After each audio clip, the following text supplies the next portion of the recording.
The countdown begins. Every moment counts.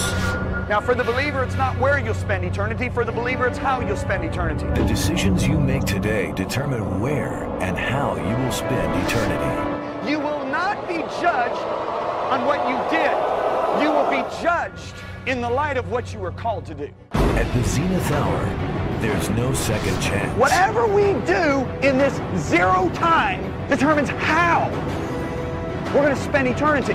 Life is but a vapor. If you really want to know the truth, every one of us are going to touch people's lives if we just do what we're called to do. This 12-part series will challenge you to confront your motives, making your life count from this moment on as you face your own eternity with great confidence on Judgment Day.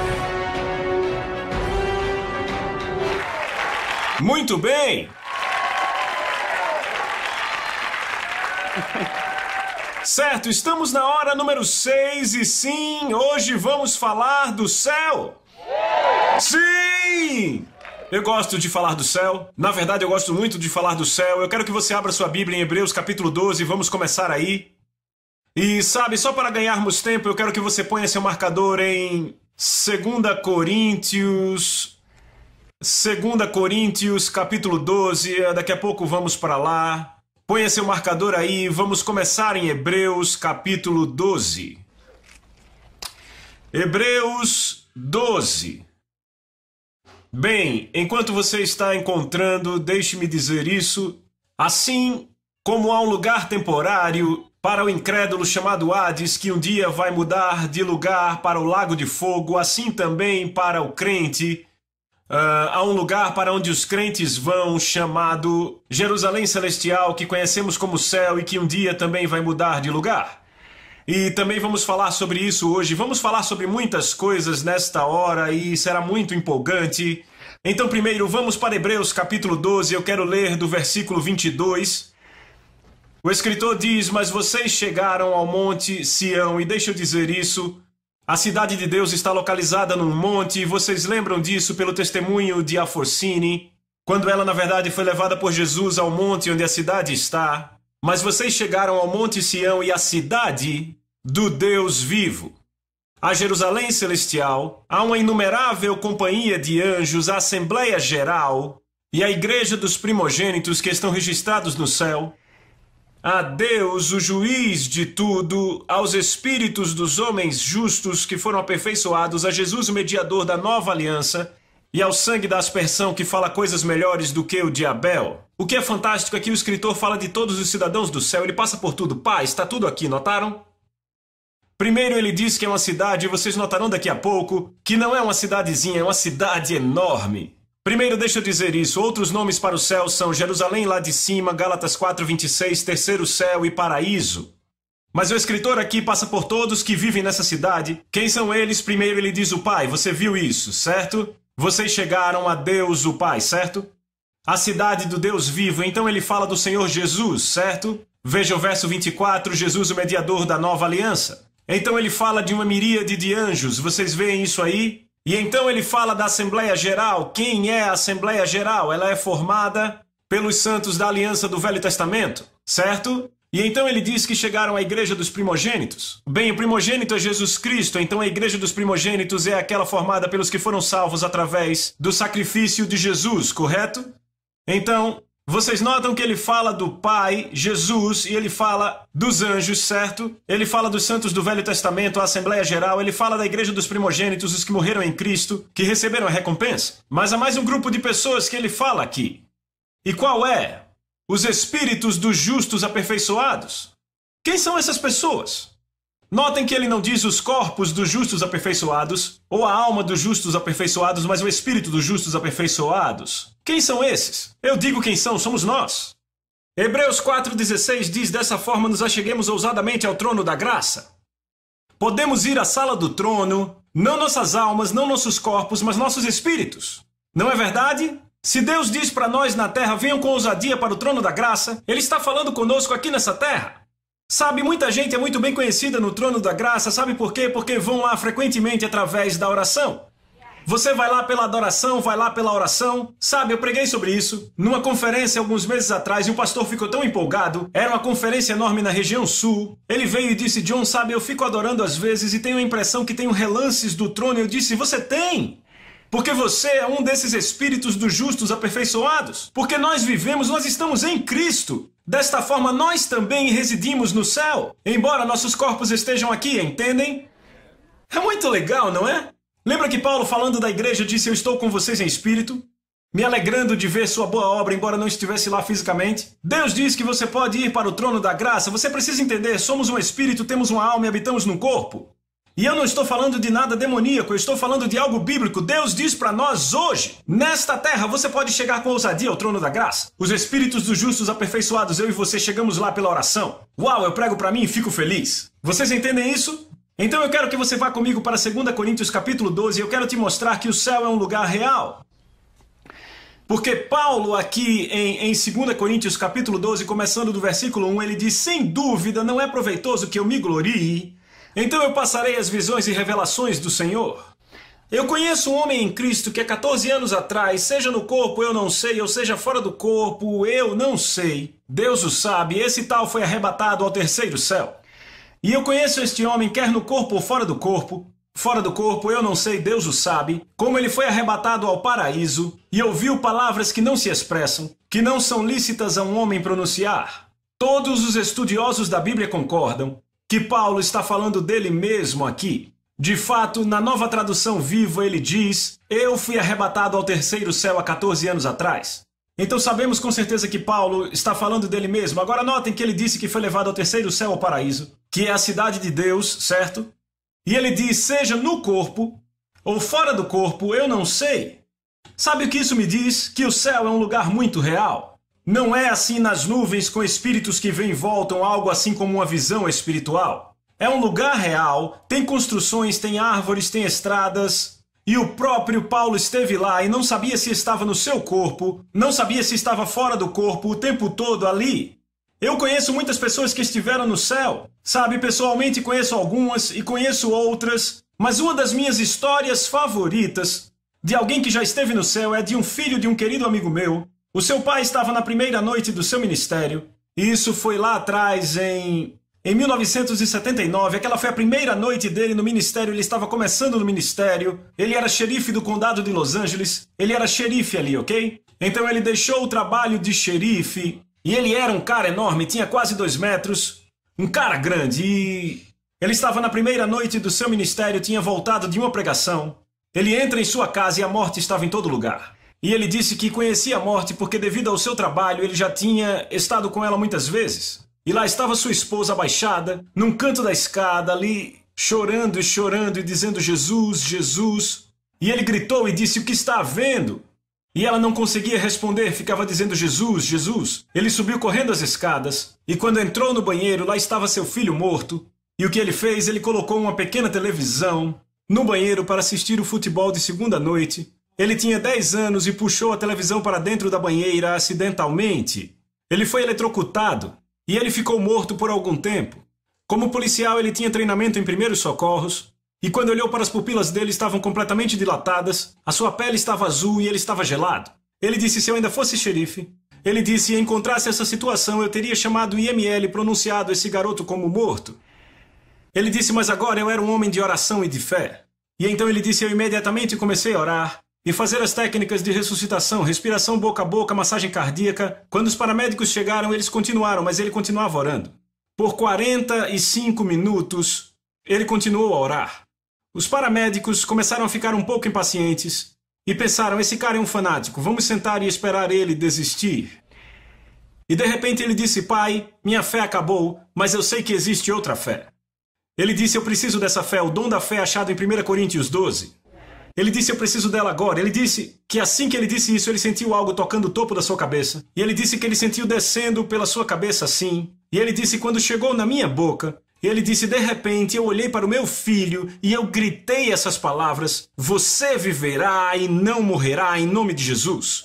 De repente aquela máquina, o monitor, começou bip, bip, bip. Os paramédicos ficaram malucos. malucos, começaram a agarrá-lo, desceram as escadas com ele, e quando chegaram na ambulância, sua pele já estava na cor normal, suas pupilas voltaram ao normal, e ele ficou, meu Deus, temos um milagre, meu filho está vivo. Eles chegaram ao hospital, os médicos o chamaram em uma sala, ele estava tão empolgado, e disseram, olhe, o seu filho teve um problema sério que começou nos rins, e o termo leigo que eu posso usar é que o seu filho agora está vegetando, certo? Não houve atividade cerebral por muito tempo, e agora o seu filho vai ficar com a idade mental de um garoto de 3 anos, com um QI de 0.1. Um QI de 0.1. Se ele viver, ele vai ser basicamente um vegetal. Então, ele não recebeu aquilo, e ele continuou a orar, então... Ele estava certo que teve um milagre maravilhoso e deixa eu dizer, o seu filho ficou em coma por 7 meses. Ok? Nada por 7 meses. Ele continuou a fazer orações e cantar adoração, a pôr ministrações em fitas para seu filho ouvir. Ele não permitia que ninguém dissesse que seu filho não seria um ser humano normal. Depois de 7 longos meses, e acredite, é um testemunho longo por tudo que ele passou, um dia, 7 meses depois, ele estava no quarto, seu filho acordou. Ele olhou para o filho, perguntou o número do telefone e ele disse. Ele perguntou qual o número antigo do telefone e ele disse qual o meu nome, qual o seu nome e ele foi respondendo. E a história completa é maravilhosa. Ele se formou na escola, ele era presidente do Grêmio, ele foi para a universidade e se graduou com uma nota excepcional. E agora ele é graduado numa escola bíblica e ele crê que tem chamado de evangelista, certo? Então... aí é que a história fica boa. 3 dias depois que ele voltou do coma, o seu pai notou que havia um brilho no seu rosto. Ele olhou para o filho e disse, o que está acontecendo? Ele disse, pai, eu estive com Jesus. Ele disse, quando a televisão caiu na banheira, eu não senti nada. Ele disse, um anjo enorme, agarrou meu braço direito e me puxou para fora do meu corpo. Ele disse, e então começamos... a acelerar rapidamente. Ele disse, chegamos na velocidade da luz e a coisa mais impressionante era que coisas começavam a se soltar quando chegamos na velocidade da luz. E ele disse, de repente, começamos a desacelerar e pousamos numa rua. Ele disse, a rua não era dourada. Ele disse, ela era de ouro puro. Ele disse, não era uma rua dourada. Pai, não era uma rua dourada, era de ouro puro. E ele disse, eu fiquei orando e vi a cidade mais maravilhosa. E ele disse, havia árvores e flores, e ele disse, havia cores, como eu nunca vi, a vibração daquelas cores, como eu nunca tinha visto antes, era como se as cores fossem diferentes ali, com um tom totalmente diferente. Ele disse, eu vi cores que nunca tinha visto na Terra. E ele disse, quando eu pousei nessa rua, eu fui cercado por um grupo de pessoas, e ele disse, pai, sabe quem eram? Eram todos os nossos parentes e amigos que morreram. E ele começou a dar o nome, ouçam, de pessoas que ele não conheceu. E ele disse, pai, eu vi fulano de tal. Quem é esse? E o seu pai ficou, esse é o seu tio-avô? Ele começou a dar o nome de pessoas que ele nunca tinha visto em sua vida e seu pai e mãe conheciam. Seu pai e sua mãe começaram a ficar impressionados. Ficavam, conte mais, conte mais. E ele disse, eu vi a Ofélia. Ofélia era uma mulher que sua mãe levou ao Senhor. Ela era vizinha deles, vivia acho que 2 casas depois. E ela, 1 mês e 2 semanas antes disso, tinha morrido. Ela também estava naquele grupo. Então ele disse, pai... Ele disse que estava todo aquele burburinho ali. Ele falou que de repente todo o grupo se abriu. E ele disse, lá estava Jesus. E de repente Jesus veio até mim. E ele disse, pai, eu não tinha um corpo de 10 anos quando estava no céu. Eu tinha um corpo de um homem de 30 anos. Ele disse, eu tinha um corpo maduro. Ele disse, Jesus andou até mim e me deu as boas-vindas. E Jesus perguntou, você gostaria de ver a cidade? Ele disse, sim, eu adoraria ver a cidade. Ele disse, Jesus começou a me levar. E ele disse, espere, eu anotei isso aqui. Ele disse, havia flores. Ele disse, havia rochas. Ele disse, havia grama. E ele disse, é como se tudo estivesse mais vivo. E ele disse, por exemplo, se eu pisasse na grama, era como se a grama abrisse e depois voltasse para o lugar onde estava. Como você deixasse uma pegada e depois ela voltasse onde estava. Ele viu as mansões da sua mãe, do seu pai, dos seus irmãos. Jesus, na verdade, mostrou a ele as mansões deles. Ok? E ele disse, eram maravilhosas, eram casas muito, muito bonitas. E ele disse que Jesus o levou pela cidade, e era uma cidade enorme. Ele disse, era enorme, havia momentos em que flutuávamos. Ele disse, outras vezes eu aparecia nos lugares e outras eu andava. Sabe, podia fazer tudo, você podia imediatamente desaparecer e aparecer em outro lugar, podia flutuar. Certo? Não é verdade? Quando Jesus subiu, ele não flutuou. Certo? Jesus não desapareceu e apareceu em outro lugar. Ele disse, então Jesus me levou a um lugar e disse, eu tenho que te enviar de volta. E ele disse, não, eu não quero voltar. E então o Senhor o levou a um lugar onde abriu um véu e disse, aquele é seu pai, orando para você voltar. E ele disse, seu pai tem autoridade. Ele disse, então você vai voltar porque eu te chamei como evangelista. E então quando ele voltou, ele olhou para o seu pai e disse, se isso acontecer de novo, não me chame de volta. Sabe, isso é interessante, mas sabe, eu descobri que a maioria das pessoas que experimentaram o céu, sabe, elas não queriam voltar. Porque veja o que Paulo diz em Filipenses 1:23 na Amplificada. Ele diz, o meu intenso desejo é partir, ser livre desse mundo, ir adiante e estar com Cristo. Isto é muito, muito melhor. Note que ele não diz que é melhor. Ele não diz que é muito melhor, ele diz que é muito, muito melhor. Por que Paulo diz isso? Porque ele esteve no céu. Ele viu o céu. Por isso que Paulo podia dizer é muito, muito melhor do que estar aqui. Estão comigo? Então, como já mencionamos, nós somos um espírito, temos uma alma e vivemos num corpo. E como eu mencionei em uma das horas anteriores, quando nascemos de novo, o que acontece? O nosso espírito se torna uma nova criação, certo? Somos um indivíduo completamente novo. Nascido de novo, naquele momento, naquela hora, a imagem de Cristo, nosso espírito se aperfeiçoa. Somos exatamente como ele é aqui na terra, certo? Ok? 1 João 4,17 diz, porque assim como ele é, assim somos nós aqui neste mundo, correto? A Bíblia diz que quando ele vier, nós o veremos e o conheceremos porque seremos como ele é. Nossos espíritos são feitos à imagem de Cristo no momento que nascemos de novo. Mas uma vez que nascemos de novo, aí começa o processo de salvação da alma. Repita, da alma. O que é a sua alma? A sua alma é a sua o quê? A sua mente, a sua vontade e as suas emoções. Ou podemos dizer seu intelecto, a sua vontade e suas emoções. Certo? Uma vez que você nasce de novo, então começa o processo da salvação da alma. Veja aqui Tiago 1,19. Então, meus amados irmãos, então a quem ele está falando? Está falando com crentes. Todo homem, pois, seja pronto para ouvir, tardio para falar, tardio para se irar. Porque a ira do homem não produz a justiça de Deus. Portanto, meus irmãos, certo? Deixem de lado toda a impureza e acúmulo de maldade e acolhei com mansidão a palavra implantada, que é poderosa para salvar a sua alma. Ele está falando com crentes, meus irmãos. Ele diz, notem que a palavra implantada, repitam, implantada. A palavra implantada é poderosa para salvar as nossas almas. Então esse é um processo que leva tempo e esse é o único processo em que nós temos a responsabilidade de cooperar, seja retardando ou acelerando. Eu vou ler direto das minhas anotações. A alma é a única parte do homem onde podemos ajudar a determinar o nível da salvação. Se cooperamos ouvindo e agindo, aceleramos o processo, mas ao contrário, se não cooperarmos, com falta de obediência e de ação na palavra, retardamos. A transformação da nossa alma ou a salvação da nossa alma é crucial para terminarmos bem como crentes. A última parte a ser salva são nossos corpos. E eu quero ler em 2 Coríntios capítulo 5, vão comigo para lá. 2 Coríntios capítulo 5. E eu quero falar sobre a salvação dos nossos corpos. Então veja, no momento em que você nasce de novo, então a sua alma está num processo de ser transformada ou salva, certo? E então virá a salvação do corpo, repitam, do corpo.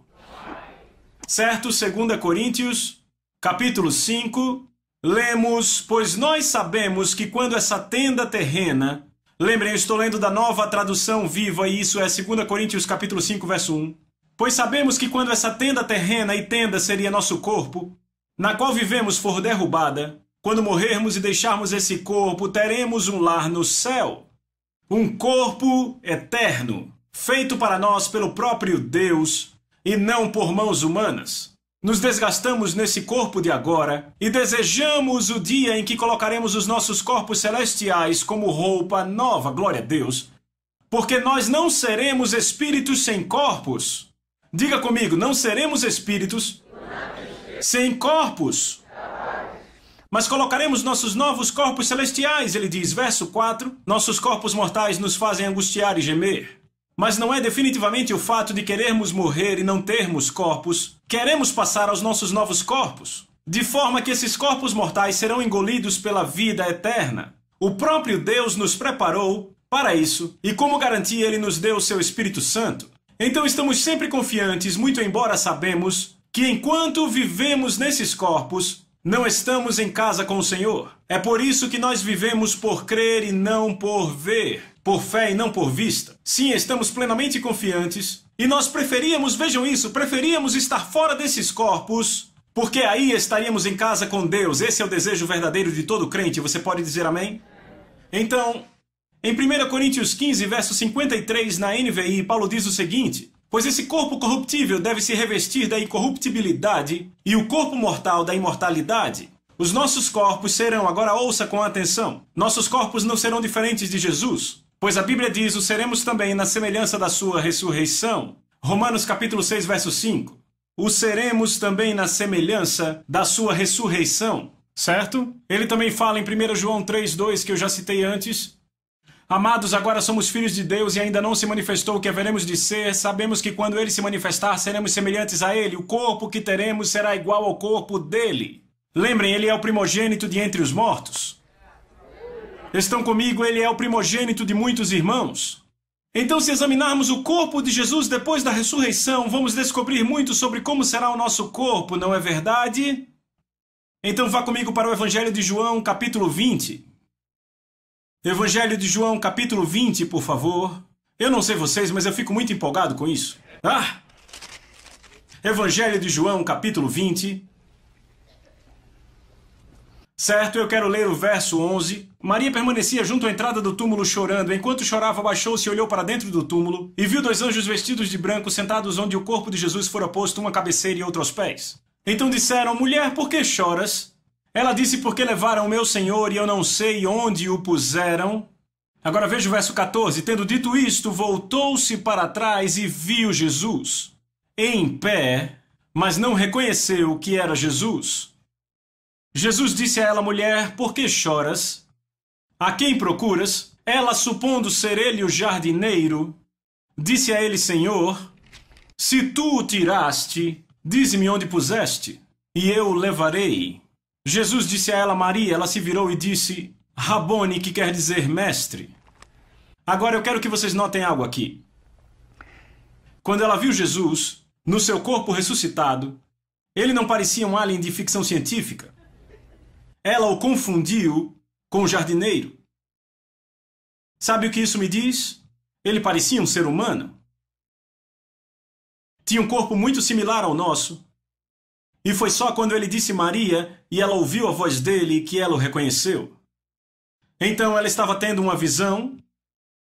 Ela estava tendo uma visão de Jesus.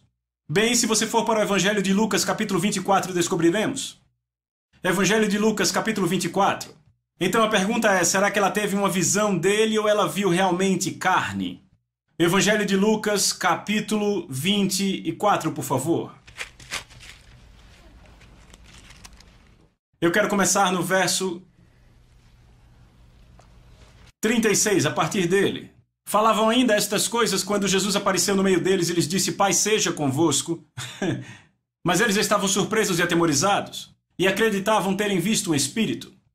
Em outras palavras, disseram: certo, estamos vendo um espírito porque, sabe, as portas estavam fechadas. Ficaram chocados. Eles sabiam que ninguém podia entrar. De repente Jesus aparece. Sabe, isso não é hilário? Aqui vem Jesus no meio deles, assusta eles loucamente e ele diz: não tenho medo. Fiquem em paz. Sabe, que senso de humor Deus tem, não é? Então, verso 38, ele disse a eles: por que estáis perturbados? E por que sobem dúvidas ao coração? Agora veja o verso 39. Vede as minhas mãos e os meus pés, que sou eu mesmo, apalpai-me e verificai, porque um espírito não tem carne nem ossos, como vedes que eu tenho. Então ele disse: me toquem, ponham as mãos em mim e apalpem, porque um espírito não tem carne e osso como eu tenho. Notem que ele diz carne e osso, não diz carne, osso e sangue. Sabe por quê? Todo o seu sangue foi aspergido no trono de Deus. Entenda, realmente é um trono de misericórdia, há uma sala do trono. Ele aspergiu todo o seu sangue no trono da misericórdia. E agora o que eu pessoalmente acredito que flui nas suas veias é a glória de Deus. Mas ele diz: me apalpem, porque espírito não tem carne e osso como eu tenho. Então vejam que Jesus tinha carne e ossos, e eu sei que nós também teremos carne e ossos, certo? Porque a Bíblia diz que seremos na semelhança da sua ressurreição. Então Jesus podia comer comida? Bem, vocês devem saber a resposta. Vejam versos 41 a 43. E por não acreditarem eles ainda por causa da alegria, estando admirados, Jesus disse: tendes aqui alguma coisa para comer? Então lhe apresentaram um pedaço de peixe assado e um favo de mel, e ele pegou e comeu na presença deles. Certo? Na presença deles. Então, ele comeu bem ali. Há outros 2 lugares em que ele comeu. Uma no caminho de Emaús, quando viu os discípulos e foi à casa deles e comeu. E outra quando preparou o café da manhã para eles à beira do mar e comeram peixe. Então, nós vamos poder comer, assim como Jesus podia comer. Estão comigo? O que mais poderemos fazer? Ele podia atravessar paredes e podia desaparecer. Vejam o verso 31. 24, verso 31. Diz então seus olhos, isso foi quando ele estava com os discípulos no caminho de Emaús. A Bíblia diz que lhe abriram os olhos e o reconheceram, mas ele desapareceu da presença deles. Então, isso explica como vamos poder viajar grandes distâncias quando estivermos no novo céu e na nova terra, também na cidade de Deus. Entenda isso, a cidade de Deus tem 3.000 quilômetros de comprimento, 3.000 quilômetros de largura e 3.000 quilômetros de altura. Compare isso com o tamanho dos Estados Unidos. É o tamanho da cidade. Como você pode ir da costa leste para o Kansas rápido assim? Você desaparece e reaparece. Era exatamente o que Jesus estava fazendo. Entendem agora? Então, vamos passar então para a realocação da cidade de Deus. Ela vai mesmo mudar de lugar, sabia disso? Certo? Primeiramente, antes de começarmos, deixa eu falar do que acontecerá aqui, certo? Depois que a era da igreja acabar, teremos uma tribulação de 7 anos, da qual a Bíblia fala claramente, certo? E nessa tribulação de 7 anos, em algum ponto, a igreja será arrebatada. A Bíblia é muito clara, Jesus descerá nas nuvens com voz de arcanjo e a trombeta de Deus. Os mortos em Cristo ressuscitarão primeiro e os vivos serão arrebatados. Então, isso vai acontecer em algum momento naqueles 7 anos. Algumas pessoas acreditam que será no começo, outras que será no meio e outras que será no final. Eu não vou falar disso. Quer saber por quê? Eu não quero perder o foco da mensagem. Seja no começo, seja no meio, seja no fim, esteja pronto, certo? Uma vez que os santos forem arrebatados, então a Bíblia diz que o homem de iniquidade será revelado nesses 7 anos e que ele vai unir o mundo e que eles vão entrar em guerra contra os santos e Jesus vai voltar. Estão comigo? E a Bíblia diz que em um dia Jesus vai esmagar o anticristo, o falso profeta, e as nações que estão em guerra no vale de Meguido, que chamamos de Armagedon. Ele vai esmagá-los em um dia com uma espada que sai da sua boca, certo? Então a Bíblia diz que as aves terão um banquete. Por que terão um banquete? Por causa da carne das pessoas mortas. Porque Deus vai enviá-las e elas vão comer toda a carne. Então o que acontecerá é que Jesus vai organizar o seu governo na terra e haverá 1000 anos do reino de Cristo na terra. Quantos sabem que haverá pessoas que não terão se rebelado com o anticristo, não terão jurado fidelidade a ele, que vão sobreviver a isso e vão entrar no próximo período, o milênio, certo? Estão comigo? Haverá pessoas que entrarão nesse milênio, pessoas naturais, ok? E então haverá 2 tipos de pessoas na terra. Haverá os santos glorificados que retornarão com Jesus nos cavalos, e então teremos as pessoas naturais que o quê? Não juraram fidelidade ao anticristo, nem foram para a batalha do Armagedon para lutar. Estão comigo? Elas vão entrar no milênio. Então, nesse milênio... E deixa eu dizer isso antes de continuar. Não é difícil entender como esses 2 grupos vão se relacionar. Veja, eu e você seremos santos em corpos glorificados. Como se relacionar com pessoas com corpos naturais? Da mesma forma que Jesus fez com os discípulos, comeremos com elas, desapareceremos e reapareceremos, eles não poderão. Nos relacionaremos com elas assim como Jesus se relacionou com os 12, com os 500. Ele apareceu e falou com eles depois da ressurreição, entendem? Eu acho que Deus nos deu um relance de como esses 2 grupos vão se relacionar quando mostrou Jesus com os discípulos, sabe, depois da ressurreição, estão entendendo? Vamos ver no livro de Miqueias, capítulo 4. Livro de Miqueias, capítulo 4, e vamos poder ler aqui sobre o milênio, sobre o reino milenar de Cristo. Diga amém se você achou. Ele diz nos últimos dias, notem, ele diz nos últimos dias, repitam, últimos dias. Deixa eu falar algo aqui. Vocês lembram do Evangelho de João, hora 1, Evangelho de João? Jesus disse, as palavras que eu falo vão julgar vocês no último dia. Repitam, o último dia. Este é o julgamento do trono branco que ocorrerá no final do milênio. Notem que Miqueias diz nos últimos dias. Esses são os últimos dias que é o reino milenar de Cristo. Ele não está falando de novo céu e nova terra. Ele está falando do reino milenar de Cristo.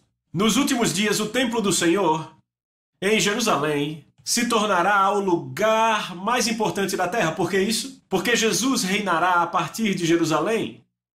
E nós estaremos reinando com ele.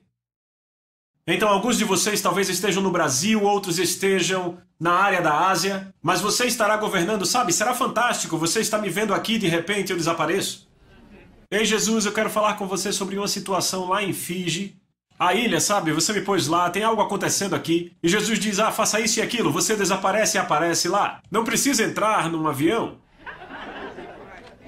Veja, as pessoas naturais terão que viajar, ok? Nos últimos dias, o templo do Senhor em Jerusalém se tornará o lugar mais importante do mundo. Pessoas de todo o mundo irão lá para adorar. Muitas nações, repitam, muitas nações, dirão, venham, vamos à montanha do Senhor, ao templo do Deus de Israel. Lá ele nos ensinará seus caminhos e nós o obedeceremos. Pois naqueles dias os ensinamentos do Senhor e a sua palavra sairão de Jerusalém.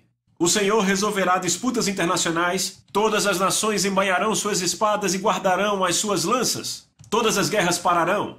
E o treinamento militar chegará ao fim, não haverá guerras. Não haverá fome ou pestilência. Não haverá doenças, não haverá tragédias, não haverá terremotos. Não haverá nada disso.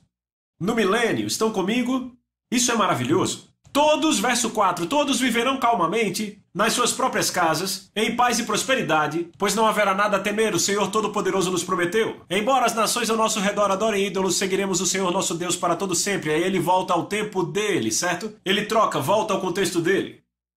Então, depois do reino de Cristo de 1000 anos, no final, Satanás será liberto por um curto tempo, a Bíblia diz. E ele irá outra vez tentar nações. E haverá nações que o quê? Vão se rebelar contra o Senhor. E sabe o que acontecerá? No momento, o fogo de Deus descerá do céu e completamente os devorará. Então o trono de Satanás será posto no lago de fogo para todo e todo sempre, para nunca mais tentar.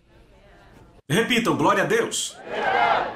Então, depois que o seu trono for lançado no lago de fogo para todo sempre, para não tentar outra vez, então vem o julgamento do grande trono branco. Mas então Deus vai purificar, ele vai limpar os céus e a terra com fogo, certo? E um novo céu e uma nova terra vão emergir, certo? Estão acompanhando? Podemos ler sobre isso em Apocalipse 21. Vamos lá comigo. Apocalipse 21. Então o julgamento do grande trono branco é o dia final. Depois disso a terra será purificada com fogo. E sabemos disso a partir do livro de Pedro. Eu quero ler no verso 1. Apocalipse 21, verso 1. Então eu vi um novo céu, repita, um novo céu, e uma nova terra, pois os céus velhos e a terra velha desapareceram, e o mar também se foi. Então João descreve a Nova Jerusalém, repita, Nova Jerusalém. Ela desce lá de cima do céu para ser realocada na terra, literalmente, ela desce do céu. No Monte Sião, ela vem descendo do céu para a terra. Ok? Ela será fisicamente localizada na terra. A terra será o lar eterno de Deus. Então os lugares vão mudar. Agora, João dá uma descrição geral da cidade. Eu amo isso. Veja o verso 10. Então eu estou lendo na Nova Tradução Viva. Então ele me levou em espírito a uma grande e alta montanha e me mostrou toda a cidade de Jerusalém, descendo do céu de Deus. Ela estava cheia da glória de Deus e brilhava como uma joia preciosa, cristalina como jaspe, suas paredes amplas e altas, com 12 portões guardados por 12 anjos. Os nomes das 12 tribos de Israel escritos em cada portão.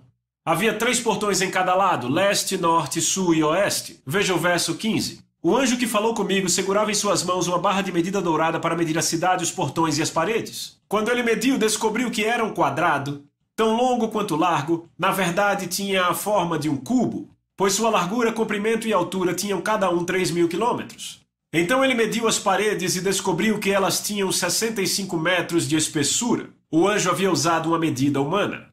A parede era feita de jaspe e a cidade de puro ouro, cristalina como vidro. Então, certamente uma cidade muito opulenta, muito bonita, muito majestosa, uma cidade magnífica. Ok? Então, eu quero que você continue lendo aqui em Apocalipse 22, verso 1. E o anjo me mostrou um rio puro com a água da vida, claro como cristal, fluindo do trono de Deus e do Cordeiro, fazendo seu curso pelo meio da rua principal, isso é dentro da cidade, vem. E de cada lado do rio cresceu uma árvore da vida, levando 12 colheitas de frutas. Com a colheita fresca a cada mês, as folhas eram usadas como remédios para curar as nações. Repitam, curar as nações. Nada mais será amaldiçoado, pois o trono de Deus e do Cordeiro estarão lá, e os servos o adorarão, e verão a sua face, e seu nome estará escrito em suas testas. E não haverá noite lá, nem necessidade de lâmpadas ou sol, pois o Senhor Deus brilhará sobre eles e reinarão para todos sempre. Vocês notaram que ele disse verão sua face? O que foi negado a Moisés, nós vamos ver. Estão comigo, os que vencerem verão sua face. Agora notem que há algo muito interessante aqui. Ele fala sobre a cura das nações. Notaram? Vejam o verso 2, bem no fim. As folhas eram usadas como remédios para curar as nações. Viram isso? Quem serão essas nações? E vejam bem no final, no versículo 5, diz, eles reinarão para todo sempre. Quem reinará para todo sempre? Os santos. Então quem são as nações para quem os rios fluirão? Porque, deixa eu dizer algo a vocês, todos os santos vão viver na cidade de Deus. Jesus disse, eu vou preparar-vos lugar. Certo? O nosso lar é na cidade de Deus. Quem são as nações? Bem, Isaías dá a resposta para isso. Vá para Isaías 65. Deixe marcado em Apocalipse, mas Isaías 65. Isso vai ficar interessante. Isaías 65, verso 17, por favor. Diga amém se você achou. Isaías 65, verso 17. Lemos, veja, eu estou criando novos céus e nova terra, tão maravilhosos que ninguém mais vai pensar nos antigos. Agora olhe para mim. Muitas pessoas, quando leem essa passagem, elas incorretamente atribuem ao milênio. Isso não é o milênio. Miqueias fala do milênio, diz nos últimos dias. O último dia é o julgamento do grande trono branco. Isaías está falando do quê? Dos novos céus e terra. Estamos claramente agora no tempo, nos novos céus e nova terra, quando Jerusalém, a cidade de Deus, descer do céu, certo?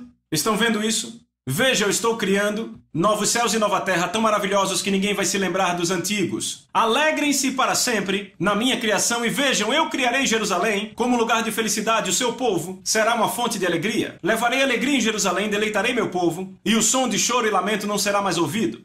Verso 20, não mais bebês morrerão com poucos dias, não mais adultos morrerão depois de viver uma vida inteira, não mais pessoas serão consideradas velhas com 100 anos, apenas pecadores morrerão jovens, se referindo a pecadores que morriam jovens. Nesses dias, em que dias? Repitam, nesses dias, que dias? De novo céu e nova terra. Pessoas viverão em casas que construíram e comerão fruto das suas próprias vinhas. Não será como no passado, quando invasores tomavam casas e confiscavam as vinhas, pois meu povo viverá tanto quanto as árvores e terá tempo para desfrutar os seus ganhos. Não trabalharão em vão, seus filhos não serão lançados ao azar. São um povo abençoado pelo Senhor e seus filhos também são benditos. Eu responderei antes de me chamarem. Enquanto ainda estiverem falando comigo sobre suas necessidades, eu responderei suas orações. O lobo e o cordeiro se alimentarão juntos, o leão comerá grama como o boi, cobras venenosas não atacarão mais. Nesses dias, ninguém será machucado ou destruído no meu santo monte. Eu, o Senhor, tenho dito. Está falando de novos céus e terra. Mas espera aí, ele está falando de pessoas construindo casas, plantando vinhas e comendo do fruto das vinhas. Esses são os santos? Não, porque nossas casas já foram preparadas por Jesus. Mansões na cidade. Quem são essas pessoas?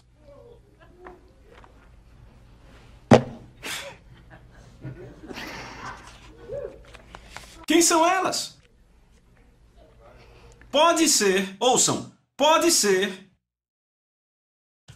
uma possibilidade que as pessoas que sobreviveram ao milênio, que não se rebelaram contra Deus, sobreviveram quando vieram novos céus e nova terra?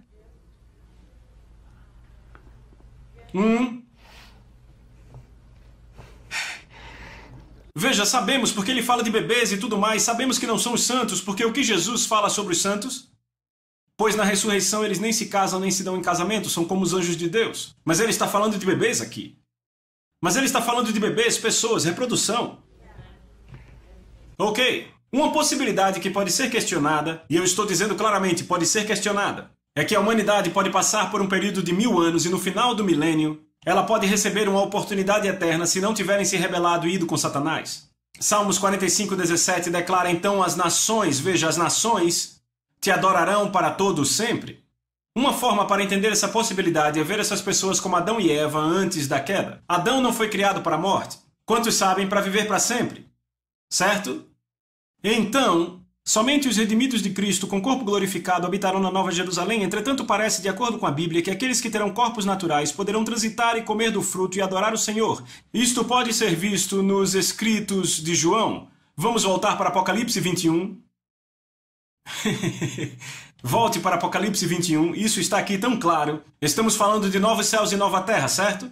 21, verso 1, certo? Veja o verso 24. As nações da terra andarão na sua luz, e os governantes do mundo virão e trarão a sua glória a ela. Suas portas jamais se fecharão ao terminar o dia, porque não haverá noite, e todas as nações trarão a sua glória e honra para a cidade. Está falando de novos céus e nova terra. Quem são as nações? Certo, eu vou ler direto do livro. A queda não dissuadiu Deus do seu plano eterno original para o homem na terra. Ele não criou Adão para morrer, o criou para viver para sempre, não é? Poderia Deus sofrer no final o fracasso do seu projeto por causa da desobediência do homem?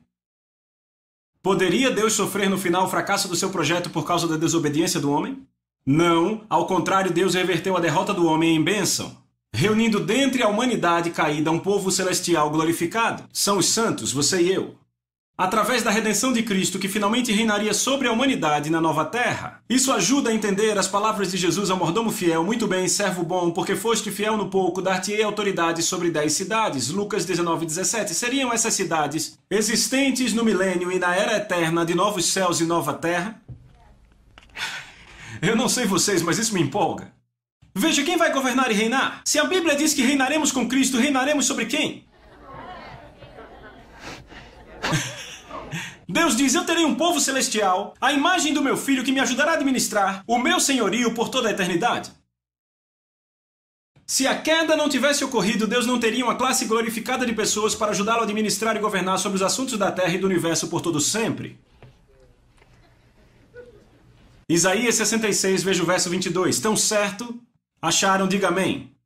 Ele diz, tão certo quanto meus novos céus e minha nova terra permanecerão, também vocês serão sempre o meu povo. Com o nome que nunca desaparecerá, diz o Senhor, toda a humanidade virá adorar-me. De semana a semana e de mês a mês. E ao saírem verão os corpos mortos daqueles que se rebelaram contra mim, porque os vermes que os devoram jamais morrem, e o fogo que os queima jamais se apagará, todos os que passarem por eles o verão com absoluto horror. Você vê que Deus diz que do lado de fora da cidade haverá um lugar onde as pessoas poderão olhar para baixo e ver as almas atormentadas, queimando no inferno, lago de fogo, para todos sempre. Poderia Deus, na sua sabedoria, dizer, eu farei isso para ser um grande estímulo para as pessoas não se rebelarem contra mim? Porque lembrem, Lúcifer se rebelou quando ele não era o tentador. Mas agora quando virmos os corpos daquele que estão sendo o quê? Punidos para sempre, Satanás e todos aqueles que com ele rejeitaram a Jesus, será um forte estímulo para as pessoas dos novos céus e nova terra que vivem nas cidades nunca fazerem isso de novo. Tem muita coisa dita nessa Bíblia que quando a gente coloca junto fica interessante, não é? Receberam algo aqui? Vejo vocês na próxima hora.